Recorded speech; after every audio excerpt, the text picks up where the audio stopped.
আসসালামু আলাইকুম। আজকে ঝটপট হাঁসের মাংস রান্না করে দেখাবো। তো এখানে 1.5 কেজি হাঁসের মাংস নিছি, খুবই ভালো করে পরিষ্কার করে ধুয়ে নিছি, কেটেও নিছি। তো এখানে দিয়ে দিলাম হলুদ।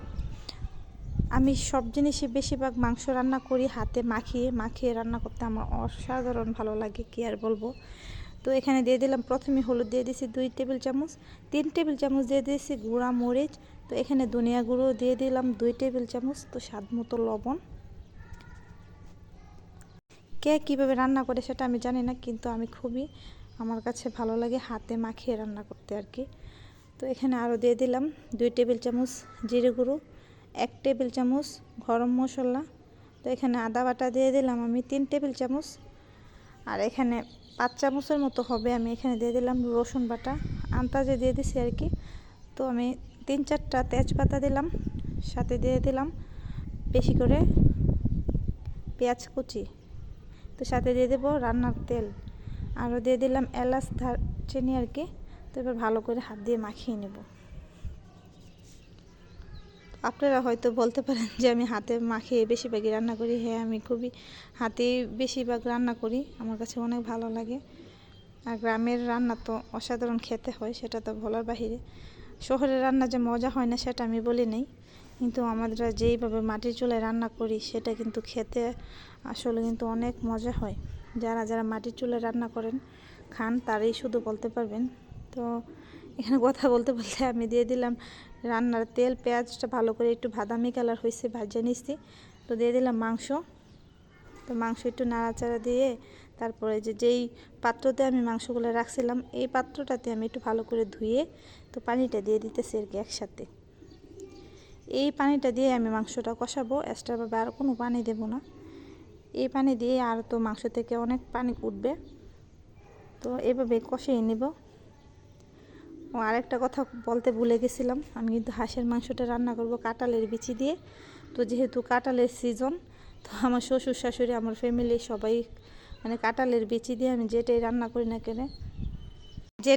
করি তাদের কাছে নাকি খেতে খুবই ভালো লাগে।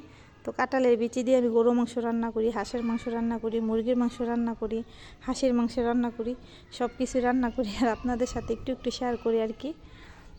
তো এখানে দেখতেছেন শুধু মানে হাঁসের পাগুলা কিন্তু আসলে এখানে আমি 2টা হাঁস কাটছিলাম। তো একটা হাঁস আমি রেখে দিছি, তো ওইখান থেকে আমি কিছু এদিকেও দিয়ে দিলাম আর কি, ঠ্যাং। তারপরে যে ওই হাঁস থেকে কিছু হাড়গুলো দিয়ে দিলাম, মানে মাংসের হাড়গুলো আর কি। তো এবার ভালো করে কষিয়ে নিতেছি, বারবার একটু ঢাকনা দিয়ে ঘুরে দিতেছি। দেখেন মাটির চুলায় কীভাবে রান্না করতেছি,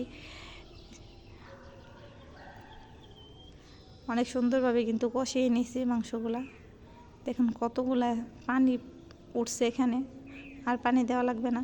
তো এখানে আমি কাঁঠালের বিচিগুলো দিয়ে দিলাম। কাঁঠালের বিচিগুলো আমি আগে থেকে একটু হলুদ, তেল, লবণ দিয়ে ভেজে নিচ্ছি ভালো করে। তো এবার মাংসের সাথে দিয়ে দিলাম। এবার ভালো করে একটু কষিয়ে টষিয়ে নেবেন। কষিয়ে নিচ্ছি ভালো করে। কেউ আবার চাইলে এই কষানো তো খেতে পারেন, কিন্তু না, আমি একটু এখানে পানি দেব, একটু ঝুলঝুল করে রান্না করব। আর আপনারা এরকমভাবে রান্না করতে পারেন কাঁঠালের বিচি দিয়ে, খেতে কিন্তু অসম্ভব মজা হয়। তো আপনার মুরগির মাংস থেকে, গরুর মাংস থেকে সব থেকে বেশি কিন্তু কাঁঠালের বিচি দিয়ে রান্না করলে হাঁসের মাংসটাই বেস্ট আমার কাছে আর কি মনে হয়। তো সেটা বললাম।